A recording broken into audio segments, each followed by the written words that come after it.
va s'approcher un peu du Mexique et on va faire un repas qui a un peu de soleil.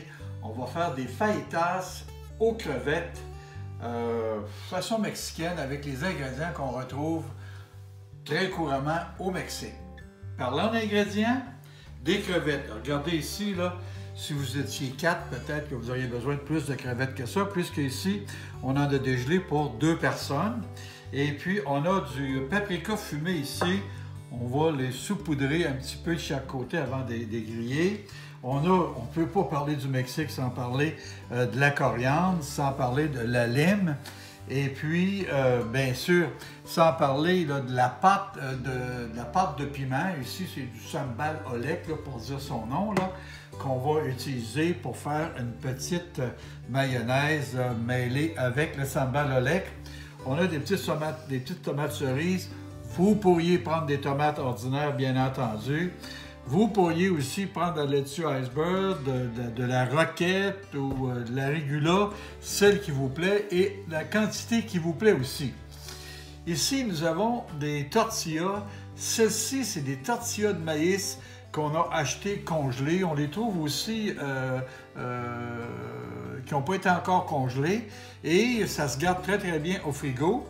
Et c'est vraiment meilleur la tortilla de maïs avec les mets mexicains. Mais si vous n'en trouvez pas, eh bien, vous pouvez fort bien faire cette même recette-là avec les tortillas qu'on trouve dans les grandes surfaces.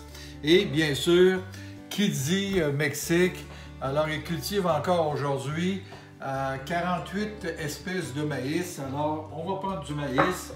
Et on est dans la saison froide, comme je vous disais, donc c'est difficile de trouver des épis de maïs. Alors, c'est du maïs en conserve qu'on a ici ce soir. Alors, on saupoudre légèrement, là, du paprika fumé. Il semblerait que ça a plus de goût que du paprika ordinaire. Alors, légèrement, là, on ne veut pas les noyer là-dedans.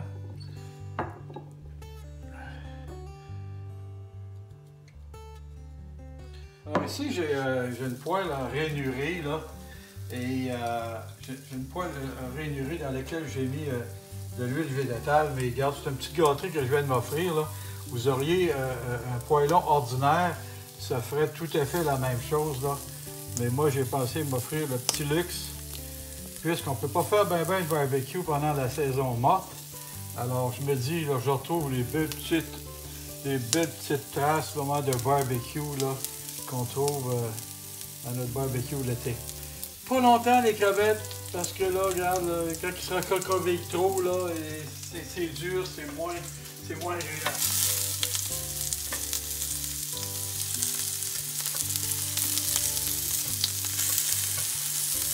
Ça sent bon. Le paprika, il n'y a pas d'autre chose, hein? Il y a juste du paprika. Et puis j'ai pas exagéré non plus sur le paprika.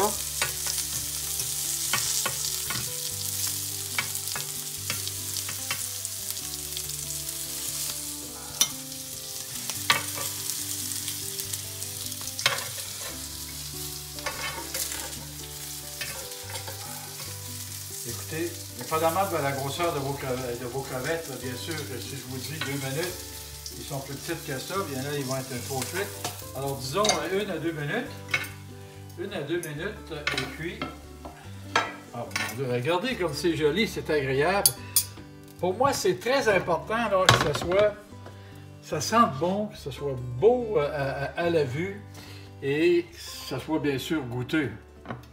Alors, on met ça avec nos ingrédients ici.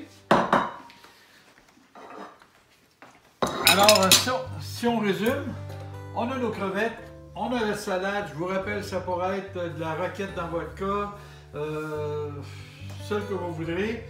On a du maïs, on a des petites tomates, on a du poivron vert, puisque c'est difficile de trouver du piment poblano dans ce temps-ci. On a notre lime, puis on a de la coriandre comme ça. Alors, ce que je vais faire, c'est simple. Je vais tout prendre ça, je vais tout mêler ça dans mon beau plat ici. En fait, je vais mêler ça avec mes mains même. Regardez, comme ça va être de toute beauté. Je vais mettre un peu de ça. Peut-être un peu de ça ici. Un peu de ça ici, comme ça. Et voilà, un petit peu qu'un. On va mettre tout ça ici. Tout ça comme ça ici. Et je vais piquer mon lime. Je vais mettre un petit peu de jus de lime. Ça aussi, ça fait partie de tous les plats mexicains ou presque. Comme ça, regardez. Aussi simple que ça. Et il nous reste simplement à cuire les tortillas. Et je dois vous dire que j'ai fait plusieurs expériences. Et les tortillas, surtout lorsqu'elles ont été congelées comme celle-ci, le four micro-ondes, c'est tentant, mais c'est pas une bonne idée parce qu'elles se défont toutes. Regardez comment on va procéder.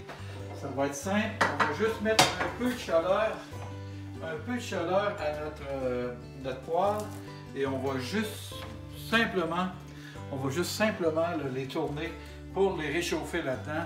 Et ensuite, on va les garnir immédiatement avec nos ingrédients là-bas. Alors, la tortilla est juste réchauffée, elle est brûlante. Je la dépose ici et regardez. Écoute, je tartine, mais je pourrais fort bien aussi mettre mes ingrédients dessus comme ça. Regardez, mettre mes ingrédients. Je pourrais fort bien mettre les ingrédients comme ça et de mettre quelques gouttes de mayonnaise, ça ferait tout aussi bien.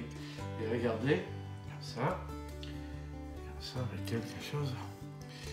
Alors regardez mes amis, et je regardez pour la petite garniture et un petit peu pour la garniture pour nous rappeler que c'est le Mexique et la coriandre. Et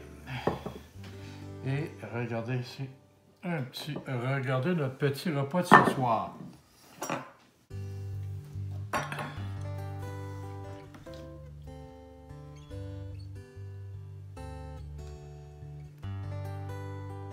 Détail pratico-pratique, c'est très joli comme ça, vous l'admettrez, mais c'est drôlement plus facile à manger lorsque vous mettez très peu d'ingrédients dans votre tortilla afin, comme c'est le cas pour toutes les tortillas, afin de pouvoir les plier et les manger dans vos mains comme ça. Mais admettez que pour la présentation, c'est assez joli.